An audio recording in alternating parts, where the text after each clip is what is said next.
Le coup d'État du 18 Brumaire marque non seulement la fin du régime politique du Directoire, mais aussi celle de la Révolution. Il est également à l'origine de la naissance du consulat. Napoléon, d'abord général des forces armées, devient successivement consul puis empereur. Il participe à de nombreuses batailles dont celle d'Austerlitz et de Trafalgar. Il induit également des réformes dans la politique de la France.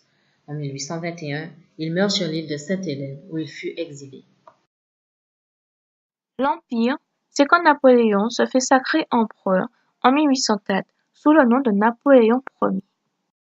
Consular, historien actuel, est l'un des spécialistes français de Napoléon Ier et de l'époque napoléonienne. Il est considéré comme le meilleur spécialiste de cette époque. Il écrit plusieurs ouvrages, dont Napoléon, des grands moments de destin, par lequel il évoque le fabuleux destin de Napoléon. Les monarchies européennes menacent l'Empire.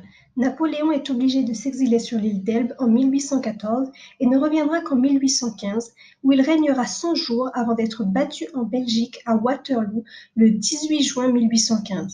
Il abdiquera 5 jours après, l'Empire ne lui survivra pas.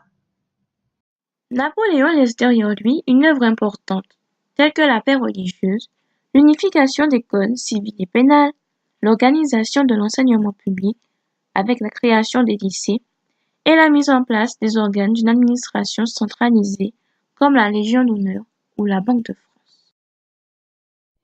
Les deux périodes ont permis d'organiser notre système actuel.